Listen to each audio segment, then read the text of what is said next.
The massive view screen showed only static. Admiral Zixtrol stared at it, his skin pale with shock. The joint Nelvari human fleet had engaged a Xorlaf scouting force near the Proxima colony, and communications had suddenly gone silent. "Any survivors?" he asked quietly. "Unknown, sir," replied his communications officer. Last transmission indicated heavy losses on both sides. The door to the command center slid open. Science Officer Mev Lorne entered with a human, Commander Sarah Okonkwo of Earth's Space Defense Force. The human's dark skin was damp with sweat, and a bandage covered her left arm. "Commander Okonkwo," exclaimed Zixtrol, "we thought all ships were lost." "Most were," she said grimly. "The Xorlath adapted to our shield modifications faster than expected. They targeted our human vessels first." Mev Lorne activated a recording. The commander's squadron did something unusual. The screen showed 5 human ships breaking formation and flying directly toward the largest Xorlath vessel. As Nelvari ships retreated in orderly fashion, the humans accelerated. "You flew into them?" asked Zixtrol, confused. "Not exactly," Commander Okonkwo explained. "We overloaded our engines to create an electromagnetic pulse. It temporarily disabled their systems."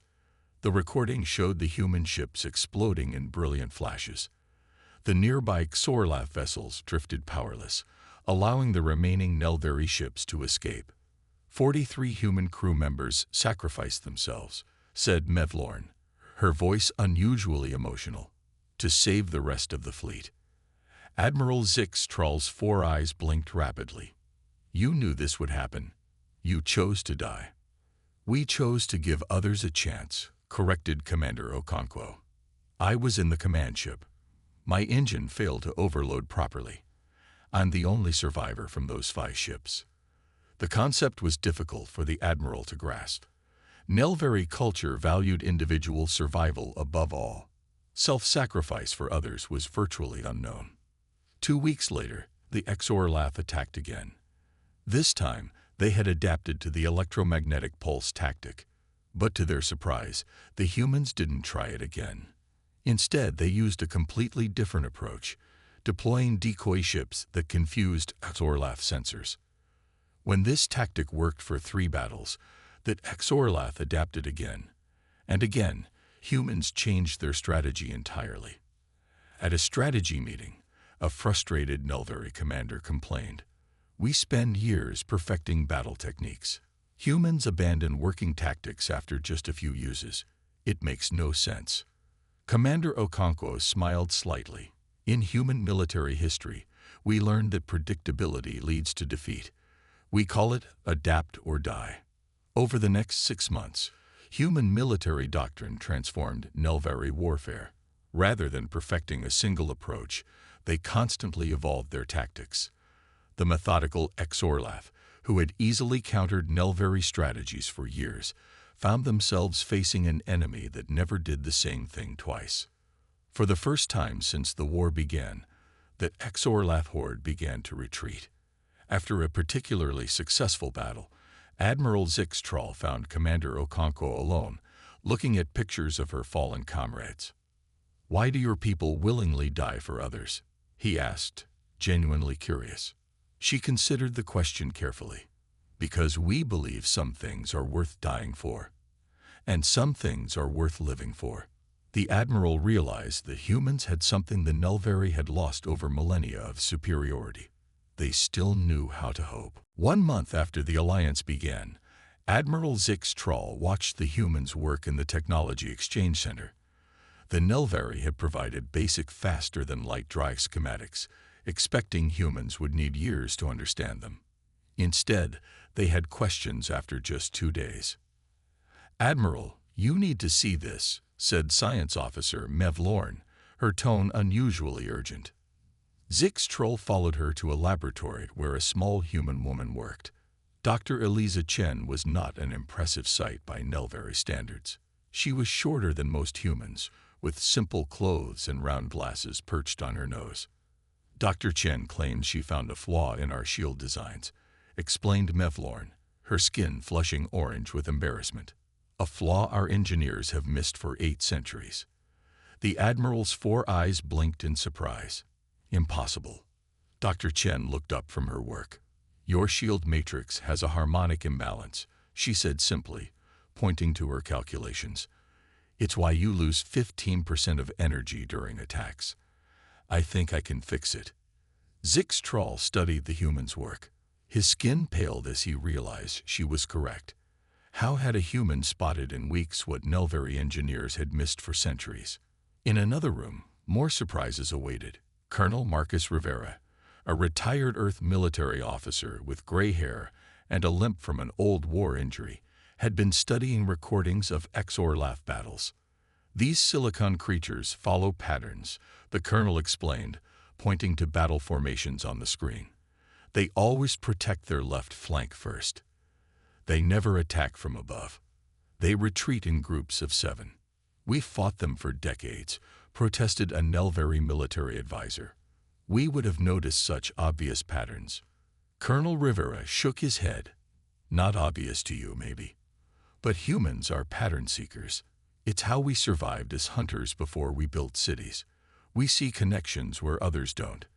Within 3 months, human scientists had not only understood Nelvari technology, but improved it in ways no one expected. Engineers redesigned shield systems using Dr. Chen's theories, increasing protection by 40%. Military strategists developed new battle plans based on the Exorlath patterns Colonel Rivera discovered.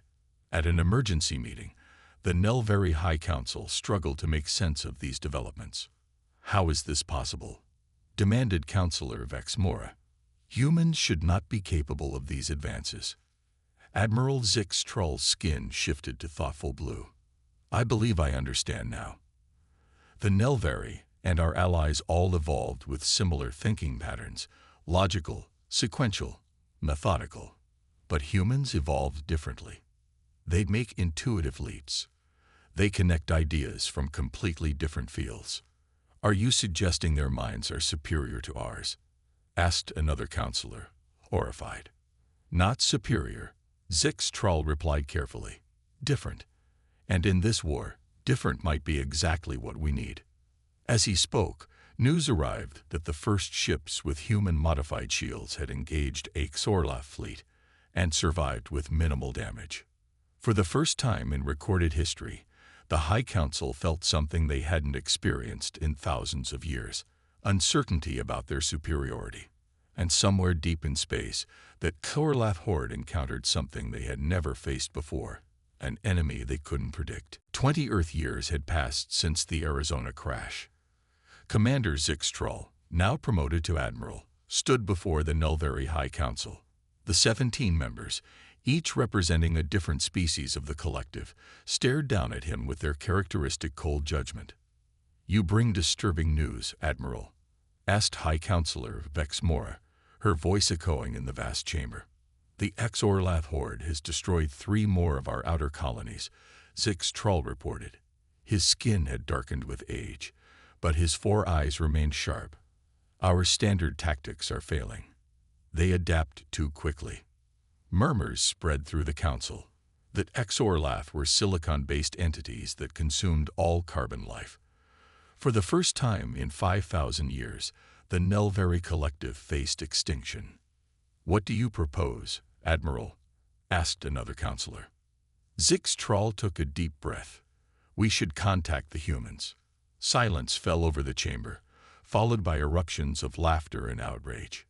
Those primitives, scoffed Counselor Drevnar. They have barely established colonies on their neighboring planets. What possible help could they offer against the Exorlath? The Admiral activated a holographic display. In the 20 years we've observed them, humans have advanced faster than any species we've encountered. They think differently than we do. Different doesn't mean better, snapped Vexmora. No, but it means unique, countered Zix Troll. The Exorlath are defeating us because they can predict our strategies. We've used the same military doctrine for 2,000 years. Humans are unpredictable. They try new approaches constantly. The council remained unconvinced. Zix Troll played his final card. Remember the Arizona crash? Those humans risked their lives for beings they'd never seen before.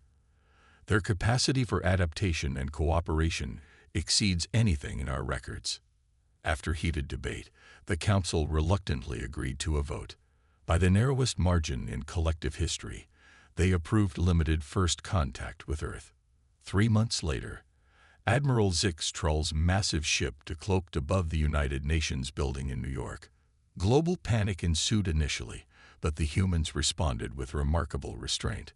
In a room filled with Earth's leaders and military personnel, Zix Troll explained the dire situation facing the galaxy. "Let me understand," said UN Secretary General Amara Okafor, her voice steady despite the extraordinary circumstances. "You've been watching us for decades, and now you want our help because this other alien species is defeating you." "Correct," admitted Zix Troll. One general laughed bitterly. "Why should we help you? What's to stop these Exorlath from coming after us next?" "Nothing," Zix Troll said honestly. "If the collective falls, Earth will be defenseless." The room grew quiet as the implications sank in. "What can we possibly offer against an advanced enemy?" asked President Chen. For the first time, Zix Troll's skin shifted to yellow, the color of hope. Fresh perspectives, new ideas, strategies the Exorlath cannot predict. After 3 days of tense negotiations, Earth's leaders made their decision. Against all Nelvari expectations, they agreed to an alliance. As Zix Troll prepared to depart with a team of human scientists and military advisors, Secretary General Okafor approached him. "Admiral, why did you really choose to contact us? There must be other species you could have asked." Zix Troll's 4 eyes blinked in sequence, because in all our history, no species has ever surprised the Nelvari. Until humans. Little did the proud Nelvari know, the surprises had only just begun. As peace talks with the independent Exorlath continued, human explorers pushed deeper into unexplored regions of the galaxy. With the immediate threat contained, humanity's natural curiosity took over. Where Nelvari ships had followed established routes for millennia, human vessels sought the unknown. Captain Maya Rodriguez led one such expedition beyond the boundaries of Nelvari star charts. Her ship, the Horizon, was a blend of human design and Nelvari technology. The crew included scientists from both species, though the Nelvari still questioned the value of such aimless wandering. Another inhabited system, Captain, reported her sensor officer, reading significant technology but no faster-than-light capabilities. "That's the 3rd one this month," Rodriguez noted. "Why aren't these species in the collective database?" The Nelvari science officer, Drentox, shifted uncomfortably. "They are likely deemed pre-contact civilizations. But some of these worlds have technology nearly as advanced as Earth before we met you," Rodriguez pointed out. "According to your protocols, shouldn't you be monitoring them?" Drentox avoided her gaze. Perhaps the records were incomplete. Captain Rodriguez suspected there was more to the story. She ordered deeper investigation of Nelvari contact records, accessible now through their alliance. What her team discovered was shocking. Back at the Nelvari Central World, Zix Troll received an urgent message from Captain Rodriguez. After reviewing her evidence, the former admiral requested an emergency session with the human diplomatic team. The Nelvari have been systematically suppressing the development of younger species, he explained, his skin pale with shame. Not just ignoring them, actively interfering when they approach certain technological thresholds. Dr. Nguyen frowned. Why would they do that? Fear of potential rivals, Zix Troll admitted. The collective has maintained dominance for thousands of years by ensuring no new species rises to challenge them. Your rapid advancement was exactly what they always feared. This revelation spread quickly among human representatives and their Nelvari allies. Meanwhile, Captain Rodriguez had made contact with several of these overlooked civilizations, sharing the truth about the wider galaxy. At an unprecedented public gathering on the Nelvari homeworld, Humans and representatives from newly contacted species confronted the High Council with their discovery. "Your civilization has achieved great things," acknowledged Commander Okonkwo, now Earth's primary representative. "But it has done so by holding others back. We protected the galaxy's stability," Counselor Vexmora defended. "Unlimited growth leads to conflict, or it leads to innovation," countered Captain Rodriguez. "Each species brings unique perspectives. By suppressing them, you've limited the galaxy's potential, including your own." The evidence was undeniable.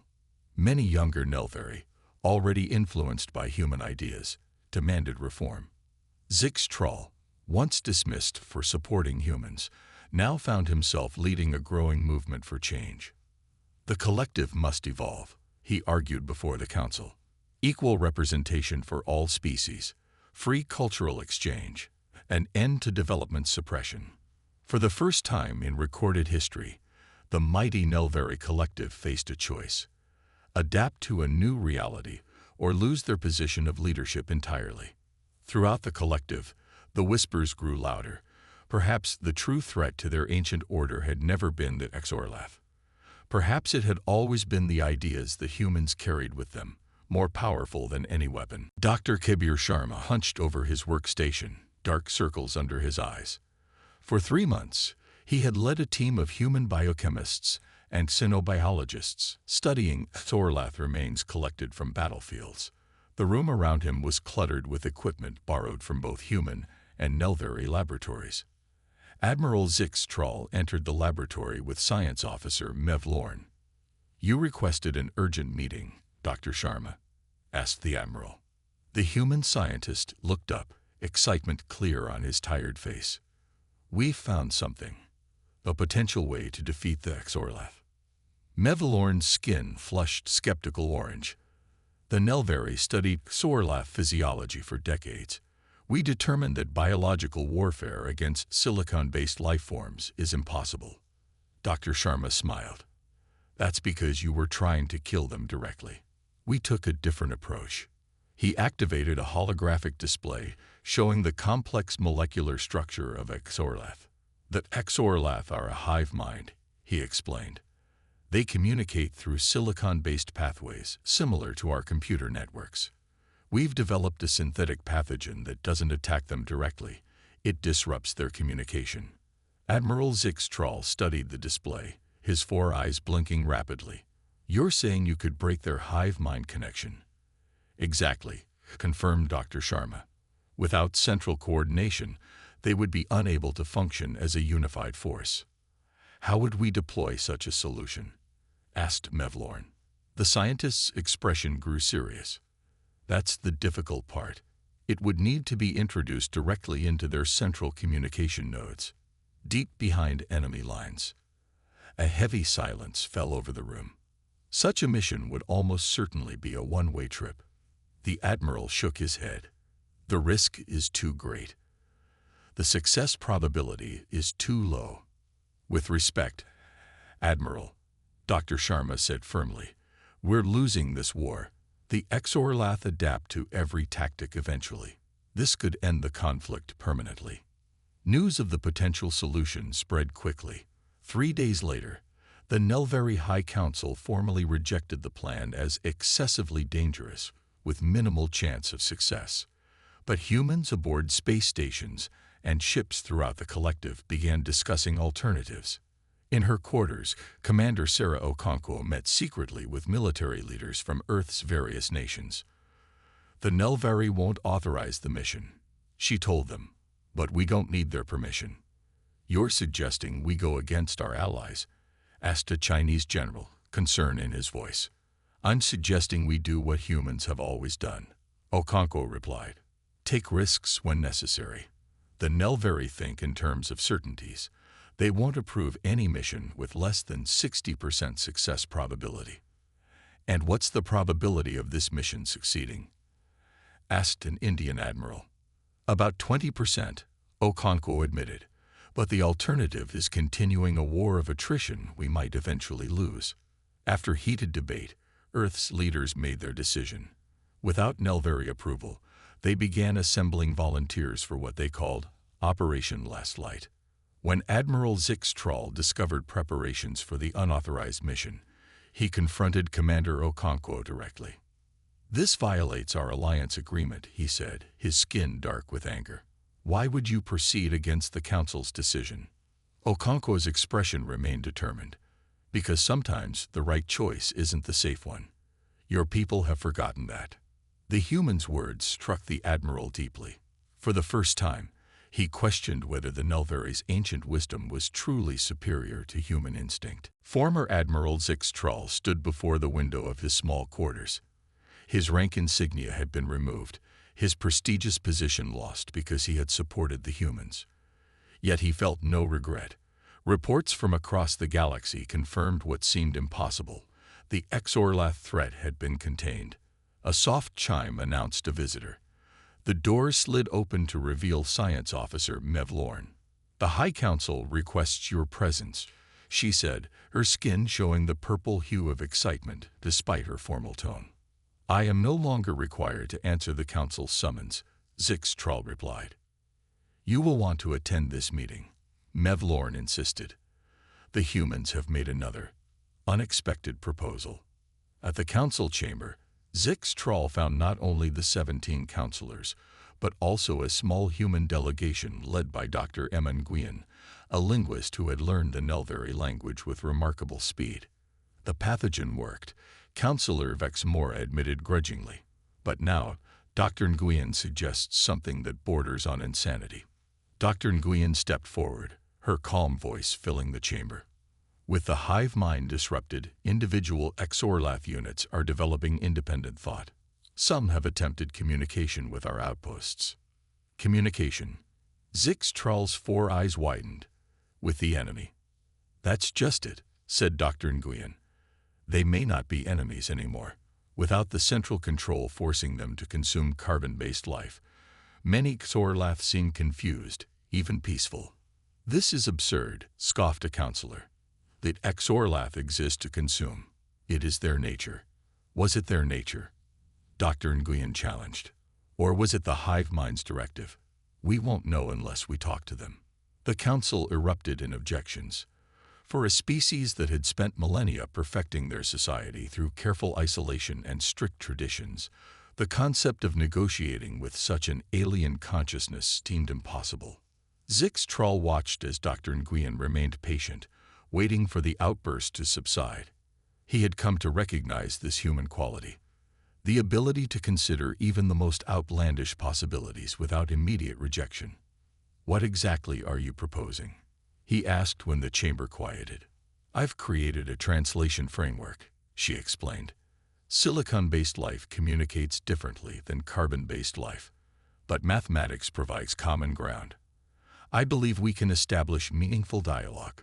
A week later, in a heavily guarded neutral location, the unthinkable happened. 3 independent Exorlath units met with representatives from the Nelvary Collective and Earth.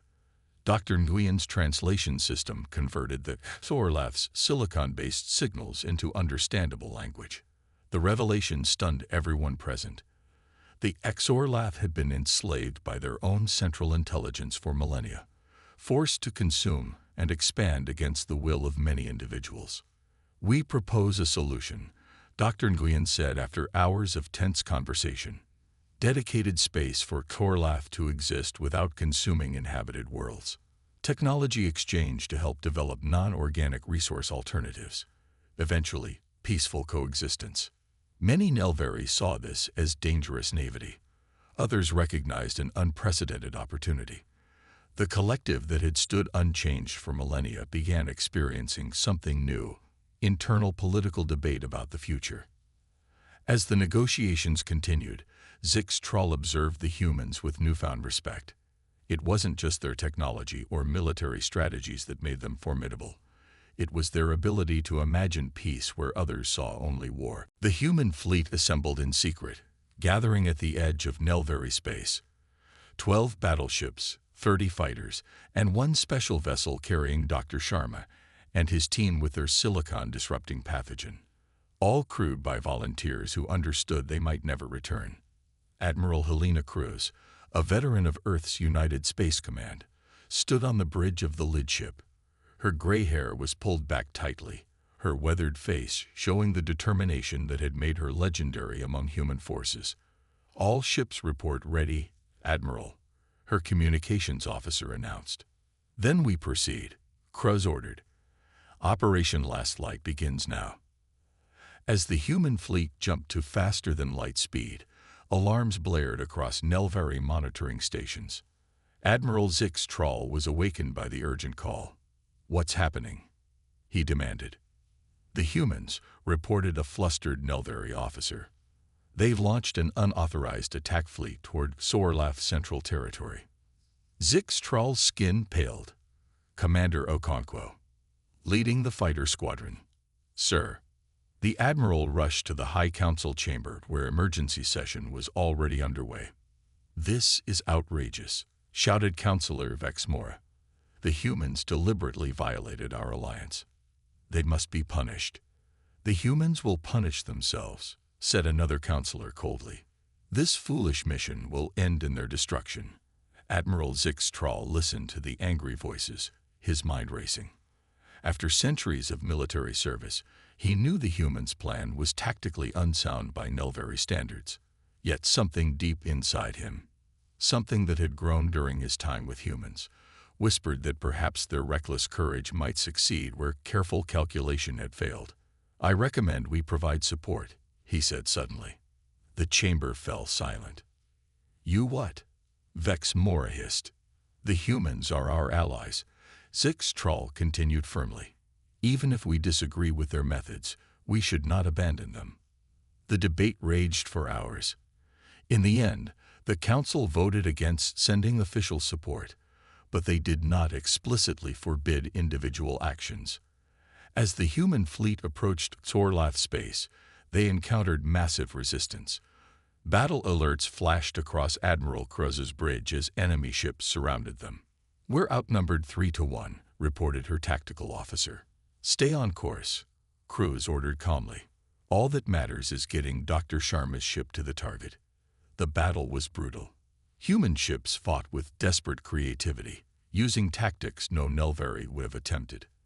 They didn't fight to win. They fought to create an opening for Sharma's vessel.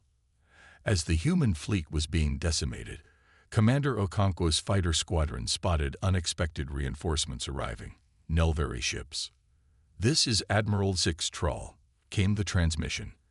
"I've brought volunteers who believe in your mission."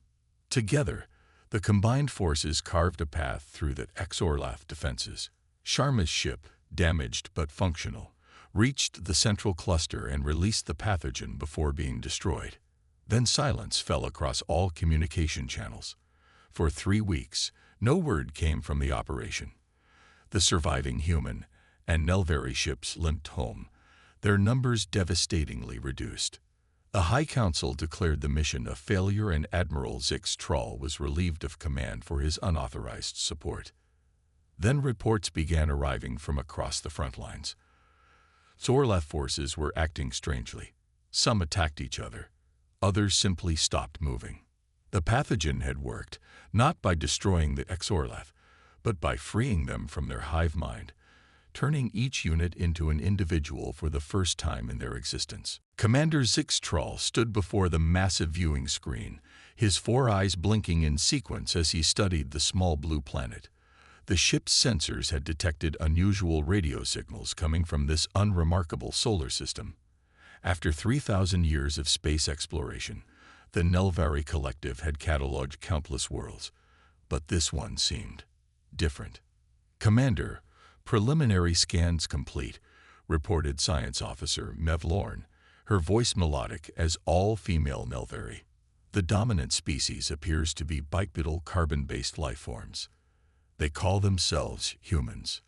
Zix Troll's skin shifted from its normal purple to a curious blue. "Technological assessment.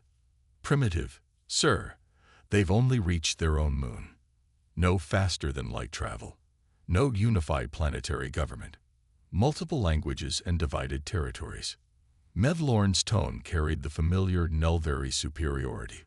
"The High Council will likely classify them as Level 2. Observe, but do not contact. The commander nodded. The Nelvari Collective, an alliance of 17 advanced species spanning 3 galactic arms, had strict protocols for developing civilizations. Humans would be monitored from afar until they either destroyed themselves or reached the technological threshold for contact. Maintain stealth orbit. I want detailed cultural analysis, ordered Zixtral.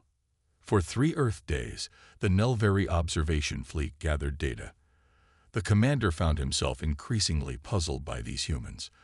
They lived on a planet with extreme weather, dangerous predators, and frequent natural disasters.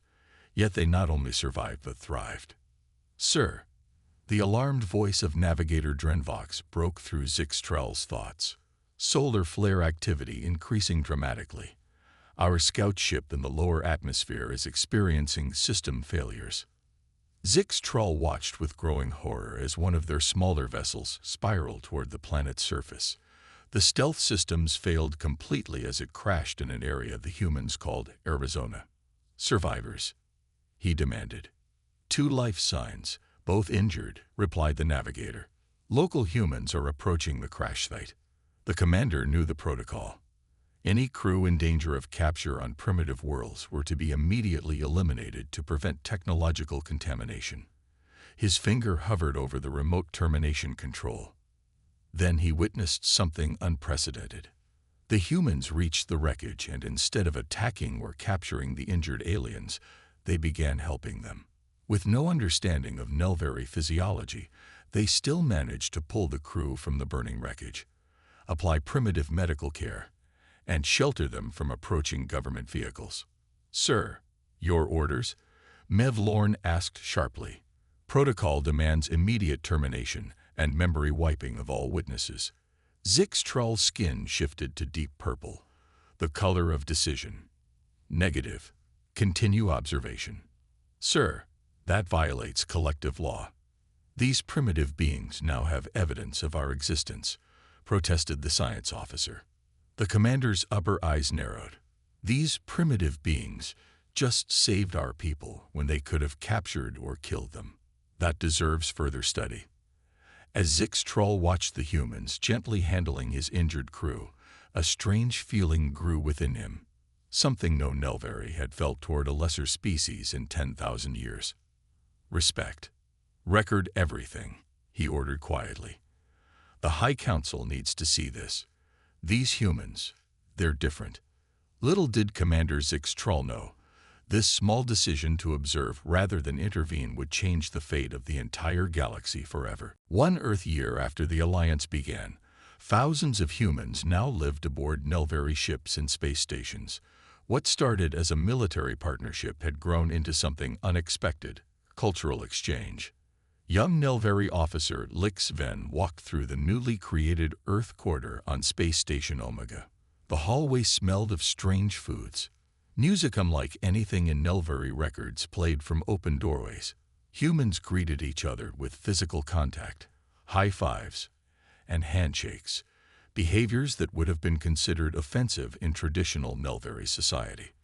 Lix Ven entered the station's observation deck and found his commanding officer, Admiral Zixtral, watching a group of Nelvari and humans sitting together.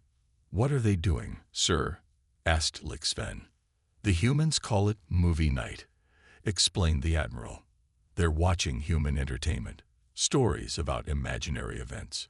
Lix Ven's skin shifted to confused yellow. Why would anyone spend time on things that aren't real? The Admiral's 4 eyes blinked thoughtfully. That was my first reaction too. But I've come to understand that human fiction serves a purpose. It helps them imagine possibilities, prepare for different futures. On the screen, humans were fighting aliens that looked nothing like any known species. Despite overwhelming odds, the fictional humans were winning. Their stories always show them overcoming impossible challenges, observed Lix Ven. Isn't that unrealistic? Perhaps, said Admiral Zixtral. But it may explain why they never give up, even when defeat seems certain. Across the station, Science Officer Mev Lorne was having her own cultural exchange. She sat with a human family, Dr. Eliza Chen, her husband, and their 2 children. "Try it," urged Dr. Chen, offering Mevlorn a bowl of something called ice cream. Nelvari rarely tried new foods. Their diets had remained unchanged for centuries. Cautiously, Mevlorn tasted the cold substance. Her eyes widened in surprise. "This is pleasant," she admitted. The human children laughed at her expression. Normally, a Nelvari would be offended by such disrespect, but Mevlorn found herself making a strange facial expression in return. A smile, as humans called it. Meanwhile, in the High Council chamber, debate raged about human influence. "They're contaminating our culture," declared Elder Counselor Vexmora. "Young Nelvari are adopting human expressions, listening to human music, questioning traditional authority. Yet our military success is undeniable," countered another counselor. "The Xorlath have been pushed back in 12 sectors." Reports from across the collective told the same story. Nelvari who worked closely with humans began showing unusual traits, increased creativity, willingness to take risks, even adopting human gestures and slang. The most traditional elders wanted to limit human contact to military matters only. But it was too late. The exchange of ideas had begun, and it couldn't be contained. In his private quarters, Admiral Zix Troll recorded his observations. "The Nelvari have remained culturally unchanged for millennia. We believe this made us strong, but watching humans adapt and grow daily has made me question this assumption. Perhaps change isn't something to fear, but something to embrace." He paused, considering his next words carefully. "We invited humans to help us win a war. I never considered they might change us in the process." 100 Earth years had passed since first contact.